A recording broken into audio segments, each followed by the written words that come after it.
Panorama group, जो सोचता है वो करता है।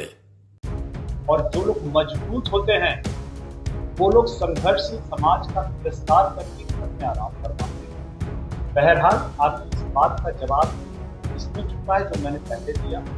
पार्टी के राष्ट्रीय अध्यक्ष के द्वारा किए गए बयान को मानेंगे हम लोग। संतोष कुमार सुमन जी माननीय केंद्रीय मंत्री संतोष कुमार सुमन जी के जो बयान है राष्ट्रीय अध्यक्ष के तौर पर, इसको पत्थर की लकीर मानेंगे हम लोग।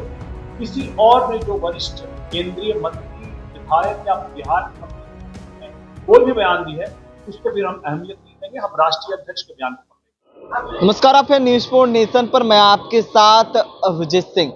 केंद्रीय मंत्री जीतन राम मांझी कल चिराग पासवान पर बड़ा बयान दिया था। उन्होंने साफ तौर पे कहा था कि पैसे के बल पर वो भीड़ जुटाते हैं, जिसको लेकर जमुई सांसद और चिराग पासवान के जीजा अरुण भारती हैं, वो जमकर बरसते हुए नजर आ रहे हैं और साफ तौर पे कह रहे हैं कि किसी पार्टी का अगर कोई मंत्री हो, नेता हो, उनकी बात का वैल्यू नहीं होता है, उनके राष्ट्रीय अध्यक्ष के बात पर वैल्यू होता है। और वहीं उनको साफ तौर पर कहते हुए नजर आ रहे हैं अरुण भारती कि वो विपक्ष के पार्टियों को जितवाना चाहते हैं। क्या कुछ करें अरुण भारती, पहले सुनिए उनकी बातों को।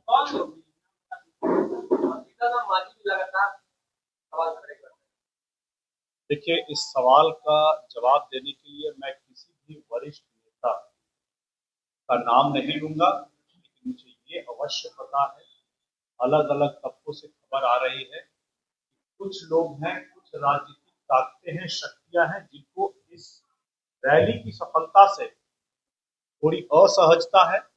इस रैली की सफलता से उन लोगों को इस बात की आशंका है कि चिराग पासवान जी पूरे बिहार को साथ में लेकर के चलना चाहते हैं, उनसे आगे निकल रहे हैं।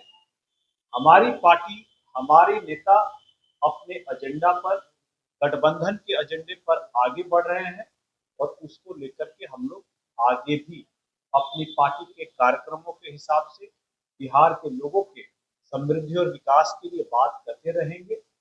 ऐसे जो भी लोग ऐसी आशंका रखते हैं वो लोग आने वाले चुनावों में भी अपनी कुछ सीटों पर अपनी दावेदारी देखते हैं।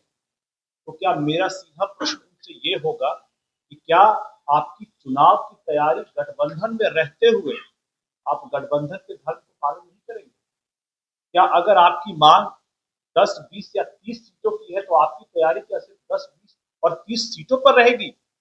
आप खुद को गठबंधन के बड़े नेता कहते हैं और आपकी तैयारी तो पूरे के पूरे 243 सीटों पर होनी चाहिए। जैसे प्रधानमंत्री नरेंद्र मोदी जी ने चुनाव के वक्त कहा था कि मेरी तैयारी, और नरेंद्र मोदी जी पूरे के पूरे 543 सीटों पर चुनाव लड़ेंगे। उसी तरह से मेरा नेता ने भी कहा है, चिराग पासवान जी ने कहा है कि मेरी तैयारी और मैं चुनाव पूरे 243 सीटों पर लड़ूंगा। तो क्या गठबंधन के बाकी जो वरिष्ठ नेता है जो ऐसे सवाल खड़ा कर रहे हैं, जिनको असहजता हो रही है, क्या अपनी सीमित सीटों पर ही अपनी चुनाव की तैयारी रखे हुए हैं?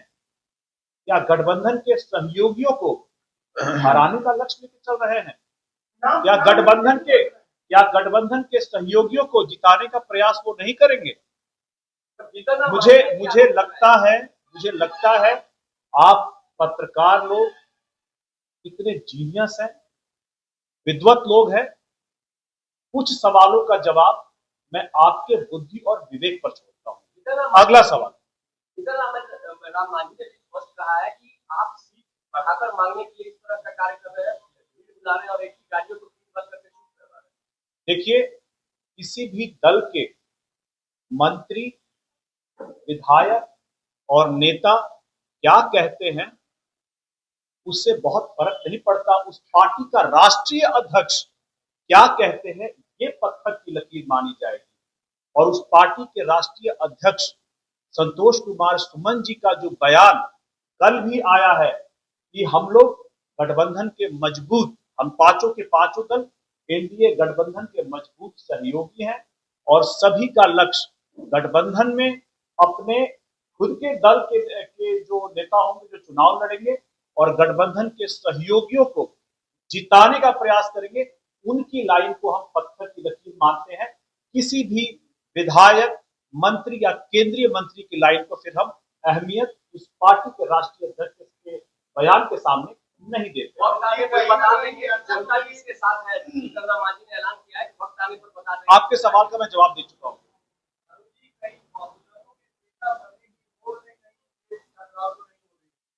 देखिए, यहाँ बहुजनों के नेता बनने की होड़ नहीं लगी हुई है। यहाँ पर बहुजन के जो बहुत सारे, आपको पता है कि अभी बिहार में जो सर्वे हुआ था और अभी जातियों का जो भी लेखा जोखा है, उसमें बहुत ऐसी जातियां हैं जिनकी संख्या बहुत कम है और विकास के क्रम में अगर कहीं छूट जाती हैं, उनको कोई और नहीं पूछता है, जिनको चुनाव के समय बिनटोलिया कहा जाता है। हम लोग चाहते हैं, हमारे राष्ट्रीय अध्यक्ष चाहते हैं कि इन सभी की जो आकांक्षाएं हैं, उम्मीदें हैं, इनकी जो आवाज है, उसको भी उठाया जाए और हमारे नेता, हमारी पार्टी का प्रयास रहेगा कि इनको भी विकास के मुख्य धारा से जोड़ा जाए। जीतन मांझी बोले हैं कि कुछ गाड़ियां आपके साथ रहती है, वही गाड़ियां आगे चले जाएंगे। आपके सवाल का जवाब मैं दे चुका हूँ।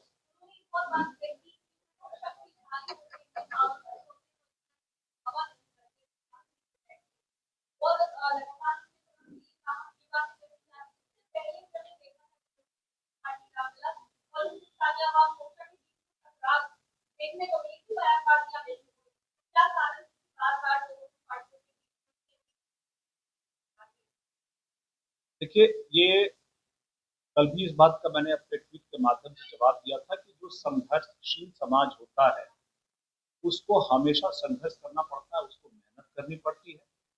और जो लोग मजबूत होते हैं, वो लोग संघर्षशील समाज का तिरस्कार करके घर में आराम फरमाते हैं। बहरहाल, आपकी इस बात का जवाब इसमें छुपा है जो मैंने पहले दिया कि पार्टी के राष्ट्रीय अध्यक्ष के द्वारा दिए गए बयान को हम लोग पत्थर की लकीर मानेंगे। हम लोग संतोष कुमार सुमन जी, आदरणीय केंद्रीय मंत्री, माननीय केंद्रीय मंत्री संतोष कुमार सुमन जी के जो बयान है राष्ट्रीय अध्यक्ष के तौर पर, उसको पत्थर की लकीर मानेंगे। हम लोग किसी और ने जो वरिष्ठ केंद्रीय मंत्री, विधायक या बिहार मंत्री जो उन्होंने कोई भी बयान दी है, उसको फिर हम अहमियत नहीं देंगे। हम राष्ट्रीय अध्यक्ष के बयान को पकड़ेंगे।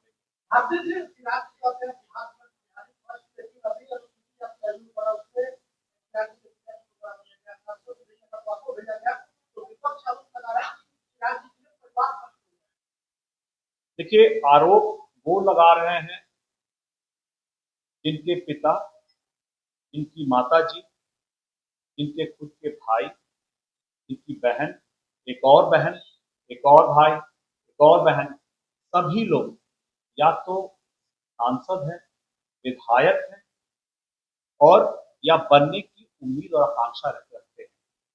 आप ये बताइए कि इस मेरिट का जो एक विवाद पखेड़ा हर बार खड़ा। तो आपने सुना जमुई सांसद अरुण भारती किस तरह से केंद्रीय मंत्री जीतन राम मांझी पर जमकर बरसते हुए नजर आ रहे थे।